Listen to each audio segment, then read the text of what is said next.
Option আছে যেই সেকশনে কিন্তু আপনি কি করতে পারবেন না, আপিল করতে পারবেন না, তাই না? আপিল করতে পারবেন? না স্যার, ওটা শুধু রিভিশন করা চলে। তাহলে যেখানে আপিল চলে না সেটার উদাহরণ যখনই আমাদের মনে আসবে যেখানে আপিল চলে না সেখানে রিভিশন করতে হবে, তাহলে উদাহরণ কোনটা দিবেন আপনি? তখন 9 নম্বর সেকশনে উদাহরণ দিতে হবে, তাই না? জি স্যার। আচ্ছা, সবচেয়ে গুরুত্বপূর্ণ প্রশ্ন, আপনাকে কিছু প্রশ্ন ধরেই ফেলে আপনার অর্থে ওনারা এই উত্তরগুলো পেয়ে যাবেন। স্পেসিফিক রিলিফ প্যাকেজ স্থাবর সম্পত্তি দখল সম্পর্কিত যে সুনির্দিষ্ট স্থাবর সম্পত্তি পুনরুদ্ধারের মোকদ্দমা কত নাম্বার সেকশন অনুযায়ী করতে হয়, কতদিনের মধ্যে করতে হয়, সরকারের বিরুদ্ধে কতদিনের মধ্যে করতে হয়, বেসরকারের বিরুদ্ধে কতদিনের মধ্যে? সুনির্দিষ্ট স্থাবর সম্পত্তি দখল পুনরুদ্ধার মোকদ্দমা করতে হয় স্যার 8 ধারায়। এটা স্যার বেদখল হওয়ার পর থেকে 12 বছরের মধ্যে করতে হবে 142 এবং 144 আর্টিকেল অনুযায়ী আমাদের আইনের। আর সরকারের বিরুদ্ধে হলে 60 বছরের মধ্যে। আর এটা অ্যাডভার্ম করতে দিতে হবে স্যার মূল্যানুপাতিক হারে। আর স্যার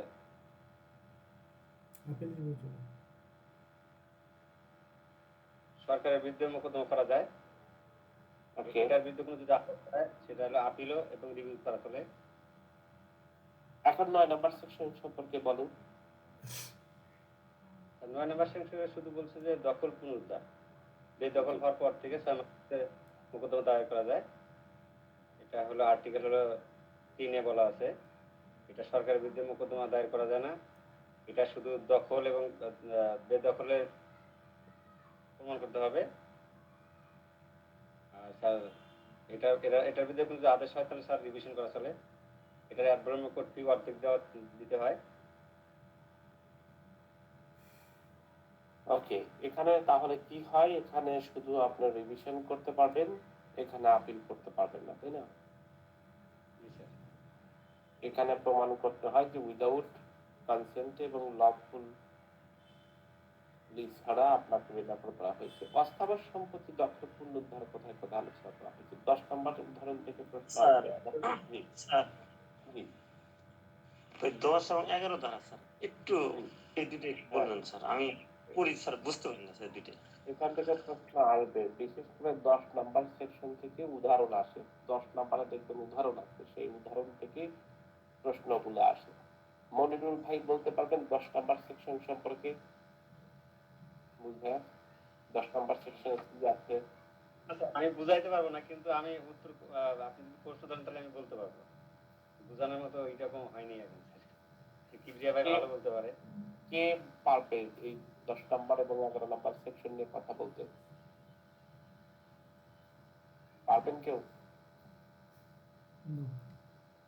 স্যার স্যার 10 এবং স্যার 11 এই দুইটা স্যার অস্থাবর সম্পত্তির দখল সম্পর্কে বলা হয়েছে। 10-এ বলছে হচ্ছে স্যার যে দখলের যে প্রিন্সিপাল বিষয়টা, এই বিষয়ে স্যার সিপিসির 21 আদেশের 30 এবং 31 বিধিতে এই বিষয়ে মানে বিস্তারিত আলোচনা আছে। আর এখানে আমরা যেটা পাই যে এই ধারায় যদি কোনো মানে দখলের অস্থাবর সম্পত্তি দখলের অধিকারী ব্যক্তি, উদাহরণস্বরূপ যদি বলি ট্রাস্টি বা সম্পত্তি বর্তমানে মানে যার দখলে আছে, দখলে থাকার কথা, এই ধরনের ব্যক্তি বা বন্দুক গ্রহিতা সম্পর্কিত ব্যক্তি, তারা এই ধারার অধীনে স্যার প্রতিকার পেতে পারে। আর 11 ধারায় বলছে কোন কোন ক্ষেত্রে পাওয়া যাবে। এটা স্যার ওই ইসের মতোই, 12 ধারার মতোই, কিন্তু সেখানে হচ্ছে মানে অস্থাবর সম্পত্তির ক্ষেত্রে এটা হচ্ছে। যেমন আমরা 12 ধারায় পেয়েছি ট্রাস্টি, এখানেও স্যার ট্রাস্টির কথা বলা হচ্ছে, যে যেখানে বিবাদী ট্রাস্টি বা এজেন্ট হিসেবে বাদীর অস্থাবর সম্পত্তি দখল করে আছে আর কি। আর 2-এ বলা হচ্ছে যে যদি স্যার অস্থাবর সম্পত্তিটার মানে আর্থিক ক্ষতিপূরণ পর্যাপ্ত না হয়, যেটা আমরা স্যার 12-তেও পাইছিলাম।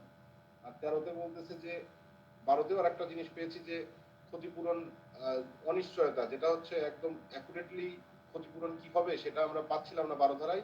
এখানে স্যার সেটাও আছে যে অ্যাকচুয়াল ক্ষতি নিরূপণ করা যাচ্ছে না। আর একটা কথা হচ্ছে যে তাকে বেআইনি ভাবে দখল করা হয়েছে, তার মানে বেআইনি ভাবে তার থেকে প্রপার্টিটা দখল করা হয়েছিল। তো এই 4টা পয়েন্টই মূলত স্যার 11 ধারায় আছে। ওকে, অনেক সুন্দর বলেছেন, ও যতটুকু বলেছে অনেকটুকুই বলেছে। আমি তার সাথে একটু আলোচনা করি, এখান থেকে প্রশ্ন হয় বা এটা পড়তে একটু ডিফিকাল্ট লাগতে পারে। আমরা 10 নাম্বার সেকশনে 8 এবং 9 নাম্বার সেকশনে যেমন স্থাবর সম্পত্তি দখল পুনরুদ্ধারের কথা বললাম, স্থাবর সম্পত্তি দখল পুনরুদ্ধার 8 এবং 9 স্থাবর, আমরা তা জানি যে স্থাবর সম্পত্তি কোনগুলো আর অস্থাবর সম্পত্তি কোনগুলো। যেগুলো মাটির সাথে একেবারে লেগে থাকে, যেমন বিল্ডিং, এটাকে বলা হয় স্থাবর সম্পত্তি। গাছ কেটে যদি না ফেলানো হয়, এক গাছ ও স্থাবর সম্পত্তি হিসাবে গণ্য করা হয়। এমনকি ভূগর্ভে বিভিন্ন প্রকার সম্পদ, প্রাকৃতিক সম্পদ যেগুলো আছে, সাসেস, তেল, খনি থেকে তারপর কয়লা, এগুলো কিন্তু সব স্থাবর সম্পত্তি, যদিও উঠানো যায় কিন্তু এগুলোকে স্থাবর সম্পত্তি হিসেবে গণ্য করা হয়। অস্থাবর সম্পত্তি কি? যেমন যে বিষয়গুলোকে এক স্থান হতে অন্য স্থানে নিয়ে যাওয়া যায়, সাসেস কি হয় যদি আমি বলি গহনা, এটা একটা অস্থাবর সম্পত্তি। মর্গেজের কথা যিনি, উনি একটা সুন্দর কথা বলেছেন, উদাহরণের কথা বলছেন যে মর্গেজ দেওয়া হয়েছে, এই মর্গেজকৃত ব্যক্তি মামলা করতে পারে। আমরা তো জানি যে সম্পত্তি দুই প্রকারের, স্থাবর সম্পত্তি এবং অস্থাবর সম্পত্তি। পানি আর ঔষধ